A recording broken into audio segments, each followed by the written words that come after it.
Welcome to Nayfee Paints. In this video, I'll be showing you step by step how I built this corpse starch processor for Necromunda. With that, let's crack in. Here are all the materials I used for this project. I'll just go through now what they all are. So to start, we've got some empty plastic bottles, a water filter connector for a sink tap, some plasticard sheets and rods, leftover sprue, some 3D printed parts, some plastic rectangles from a children's game, some cogs and wires, bits from my bits box, and the last item, which I forgot to put in the photo, is some jewelry chain from the dollar store. With the bigger bottle, I cut this in half as I only require the bottom section for this build. On the smaller plastic bottle, I cut off the nozzle end. For the base of the build, I've gone with 5mm foam board, and I've cut this to a length of 12cm by 33cm. Before gluing down the two bottles, I dry fit them first to get a rough idea what the model will look like. For the edging of the foam board, I've gone with this L-shaped plasticard rod, measured and cut these to size, and then glued these into position using some super glue.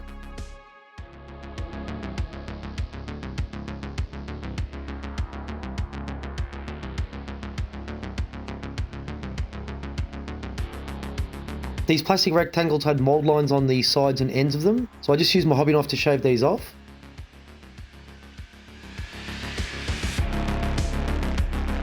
For my table, I'm going to go with 2.5 inches per level. So to get that height, I need to glue together 10 of these little rectangles. When joining the rectangles together, I just took my time, keeping them as straight as possible.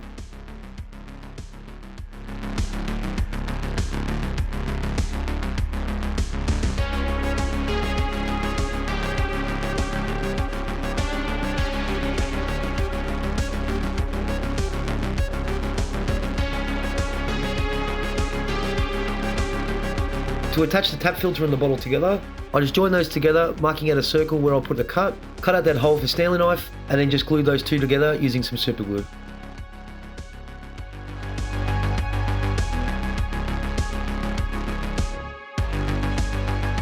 To attach the corpse starch tanks to the base, again just marking those out with a pen first. Once I had the position of the tank marked out, I cut it out with a Stanley knife and then glued it down.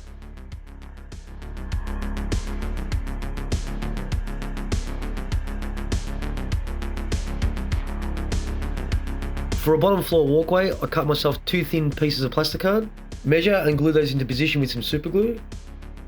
Later on, I'll fill this in with another sheet of plasticard, and this will form a nice steel walkway. For the concrete slab, I use a pen and a ruler to mark out some squares. When marking out the line with the pen, I just press down a little bit harder than normal. The reason for doing this, the foam's quite soft, so pressing hard will leave a nice indent in the foam. When I paint this up, it'll look like little concrete squares.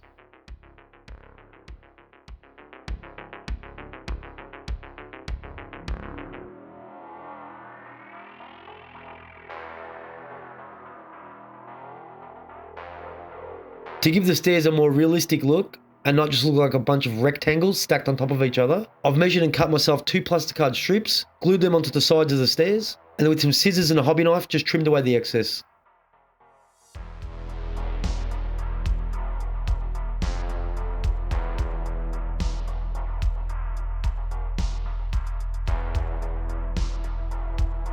The rectangles I use for the stairs have a gap in the middle, so I filled that in with a piece of plasticard.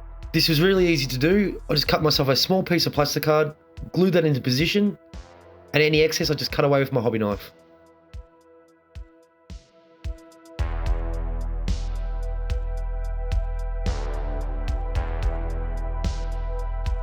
For the walkway on the floor now, I just cut myself a piece of plasticard to fit and glue that into position. Because the bottles have no detail on them, they look very boring and plain. I've decided to add some detail. I'll do this with some plasticard strips. So for this smaller bottle, I've cut myself 6 strips, glued those into position and then cut away any excess.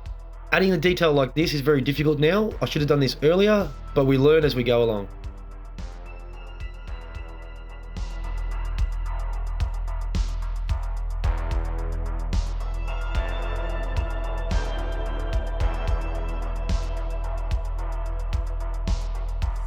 I need to make some lids for the top of the tanks now. So for the smaller one, I've gone with a piece of plasticard, cut it to size and glued it down. For this bigger one here, I've gone with the 5mm foam board, glued this down, cut away the excess with my hobby knife, and using a file, just tidy up the edges. For the detailing on the bigger tank, it has 6 flat surfaces on the sides. So again, using some plasticard, I cut these to size and glued them into position. This runs up the side, folding over the top of the foam here, and any excess I just cut away with my hobby knife. It's now time to install the stairs and start building up the platform. So for the stairs here, I've just glued them in using some super glue. And for the supports on the stairs, I've gone with 3mm square plasticard rods. I've measured, cut, and glued those in. For the platform on the model, I've gone back to the 5mm foam board, measured and cut myself a piece of the foam board to shape. Because I wanted the walkway also to be metal, I measured and cut myself some plasticard to glue over the top of the foam. This was done to all the sides except the bottom.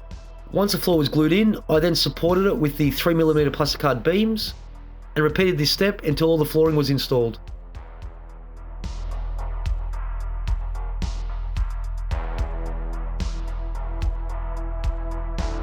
For this last piece here, it's overhanging the base on 2 of the sides.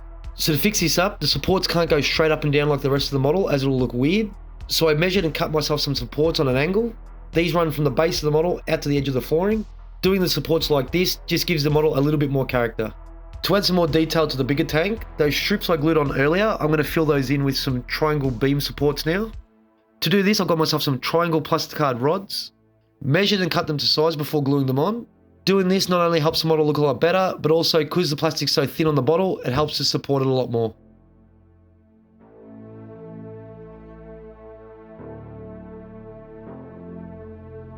For all the trimming on the stairs and around the floor, I've gone back to the 3mm square rods. Adding this is very tedious and time consuming. To add the trimming, I simply measured and cut myself a piece of the styrene rod, glued that down with some super glue, worked my way around the model, rinsing and repeating this step until the entire model was done.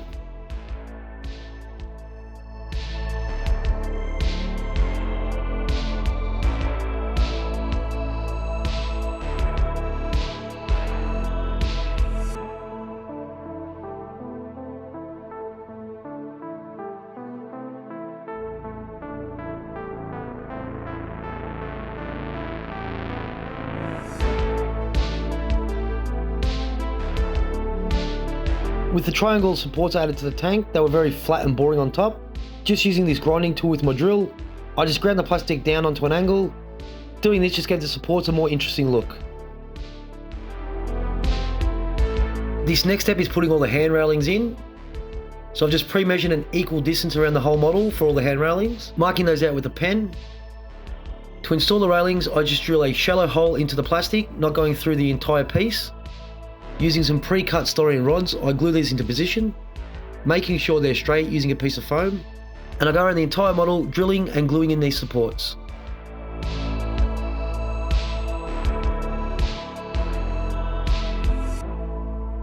For the handrail, I use some cheap jewellery chain, put down some super glue, wrap the chain around one end, stringing it out to the next pole, wrapping it around that. Do this around the entire model.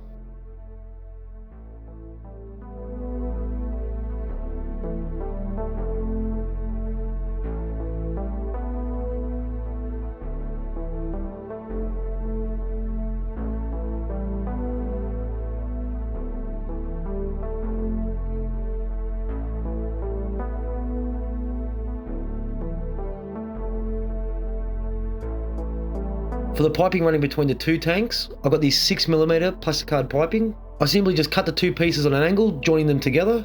I dry fitted the pipe first to make sure it looked okay. Once I was happy, I glued it into position using some super glue.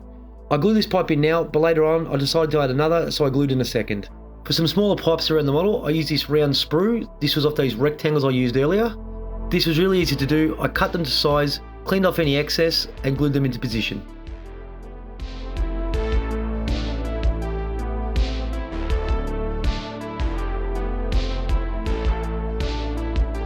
Now to make the console for the processor. This first piece here is a large wire harness from an old radio. This random grey piece, I'm not sure where this is from. 2 of those plastic rectangles I used earlier to make the stairs, and also some plasticard. So first thing I do is I add the grey piece to the wire harness, dry fitting this first to make sure the wires are long enough to connect to the bottom. With that checked, I then glued these 2 pieces together. To bulk out the screen, I used the 2 plastic rectangles and then glued them into position. I then built the cover of the monitor and the screen using some plasticard.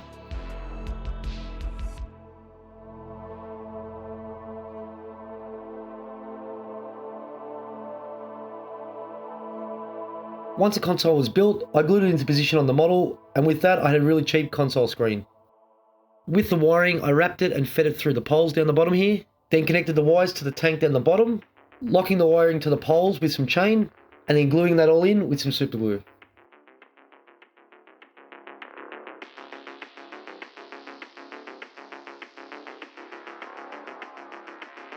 With the main build done, now it's time to add in a few more details.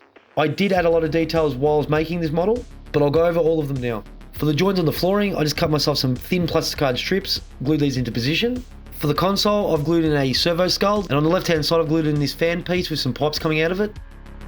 On this tank here, I've glued in an electrical panel, and on the sides I've glued in 3 fortified windows. Here I've put in a barrel and a couple of smaller pipes. On top of each of the silos, I've glued on an access hatch, attached a bunch of valves onto the pipes around the model, and glued on a few other random bits and bobs. Now it's time to add the weathering, so I've done this with my Stanley knife, clippers and drill bit. So I've just gone around the miniature, hacking, chopping and drilling into it, leaving a bunch of scratches, holes and cuts. Doing this just helps weather the model nicely.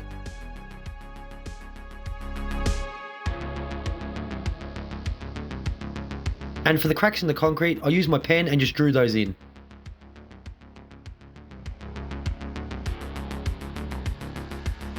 The final thing to do to the model was put on the dreaded rivets. The fastest way I found to do this was using this electrical wire which has 5 wires joined together. I cut a piece to size with some scissors, and using my hobby knife I cut this one piece into 5 little rivets. To attach the rivet to the model, I picked up the rivet using my hobby knife, dipped that into a little PVA glue and then attached it to the model. With the rivet in position, I just use a Q-tip, gather up a little bit of PVA glue on the end of it, and just dab that onto the end of the rivet.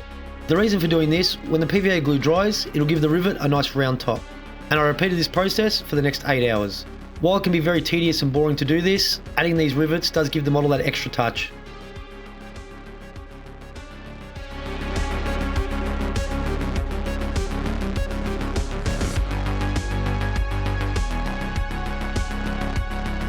And with that, the Corpse Starch processor is built.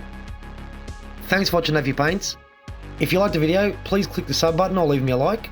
If there's anything you want to see in a future video, please leave a comment in the comment section below, and I'll see you in the next one. Catch ya.